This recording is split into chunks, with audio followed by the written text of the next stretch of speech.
It was quite eye-opening to see that the massacre that happened against innocent civilians, many of whom were peaceniks who were helping Gazans in every way they could, taking them to hospital visits and all kinds of things, to see that by October 9th, Israel had become the bad guy and campuses had exploded with pre-printed posters. This has been in the works for a long time. Patricia, thank you so much for joining us. I've been waiting to talk to you for a while because we love your pro-Israel advocacy, and not only your advocacy for the state of Israel, but for the Jewish people around the world in this time of rising anti-Semitism. And how did you become a foremost advocate for the world's one and only Jewish state? I'm not sure myself, Eric. I'm Irish Catholic from Cleveland and had never been to Israel.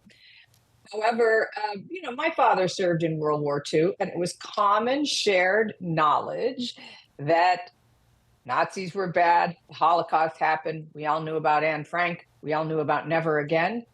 That was just something we all shared and believed in. So when October 7th happened and I saw that Hamas body cam footage, I assumed that our whole nation would be up in arms and ready to defend Jewish people in Israel. And it was a bit quiet, to say the least. And so I got together with a friend of mine, Elizabeth, who's Christian, married to a Jewish man.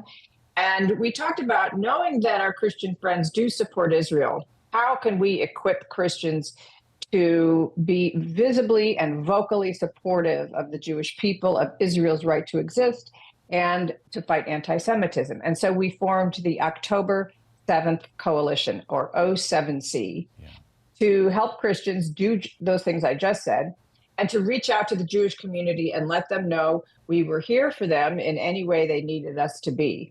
And apparently, I was the only person in Hollywood, the only Gentile in Hollywood who was saying anything, because once the word got out that we were there and available and I was using my platform, we were inundated with organizations and people calling us to please come, please speak here, please speak there. Can you be a conduit for us to this group and that group and bring churches and together? So we've embarked on a year of creating unity events all across the country. And the amount of gratitude is really overwhelming from the Jewish community that we found. And we did also find that many Christians want to support Jewish people. And so they just didn't really know how. We did unity dinners. We brought churches together, Black, Hispanic, white, Christian, Jewish. We did one in Compton. We did one at an event in Bel Air, near Miami, Dallas, many in Nashville. We've been all over. And we started a campaign called Mezuzah, Your Zuzah. If your audience isn't familiar with the Mezuzah that Jewish people put on their door, it's a little rectangular case with a scripture reading in it about God, your God and family, and committing your family to the Lord.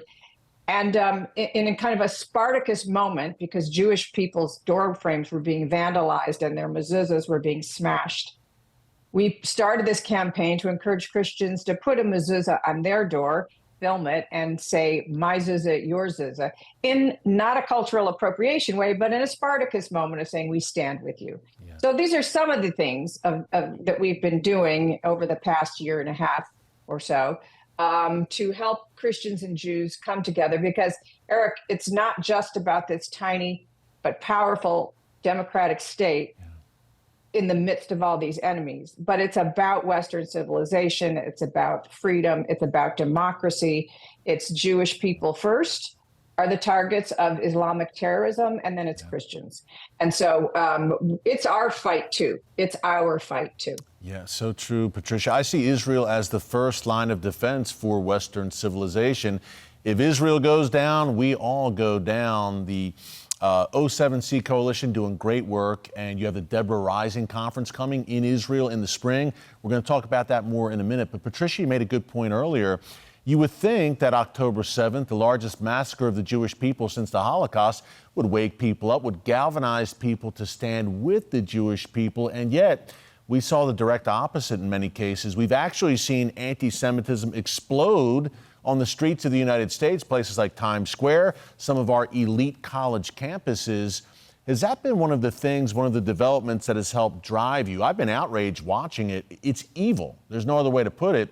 Has that kind of driven your work as well, kind of to hit back against the madness and the evil that's really exploded since October 7th against the Jewish people?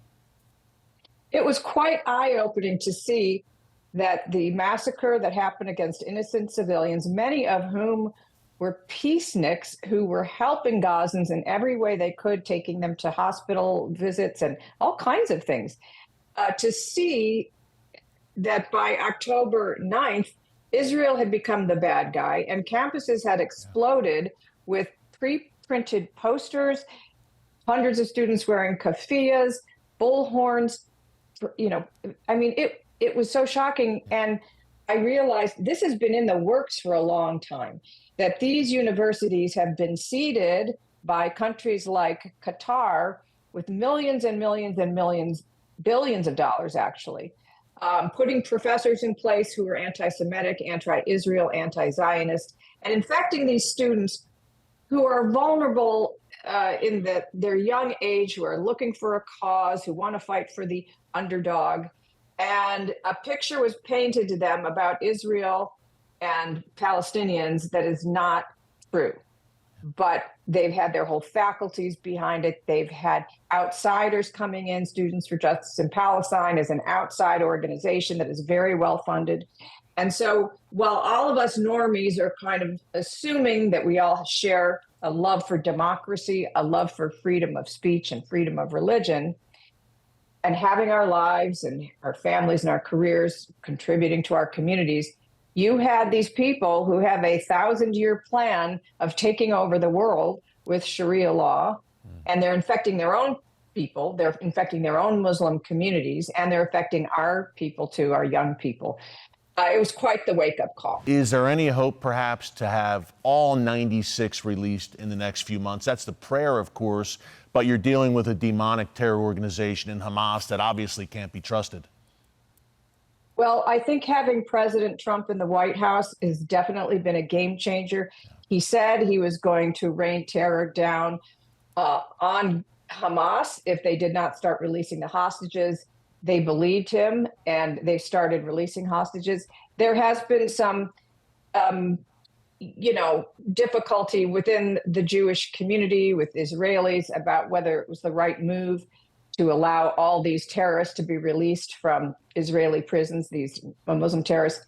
My belief, this is just conjecture, but my belief is that the conversation that President Trump had with President Netanyahu was, let's get these hostages home, and we'll deal with Iran and the terrorists after everybody's safe. I'm hoping that's the conversation he had. Yeah, amen. It truly is demonic evil. These are modern day Nazis. People need to understand that. And speaking of which, when we talk about real, tangible anti-Semitism, we've got the mainstream media right now, Patricia, talking about Elon Musk, who's been a great advocate for Israel and the Jewish people, accusing him of Nazi salutes at the inauguration. What have been your thoughts on that? As someone I know who you've respected Elon Musk's work standing with the Jewish people and the hostages in particular, it's been a bit infuriating the past few days to see this false narrative build up around him. What's been your thoughts on that?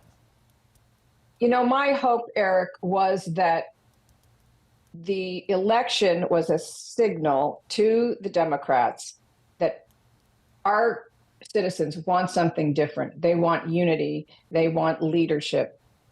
And when something as silly as this Nazi salute from a man who just visited Auschwitz with Ben Shapiro, to a man who wears the hostage dog tag that says, bring them home, just like I'm wearing the yellow ribbon for bring them home.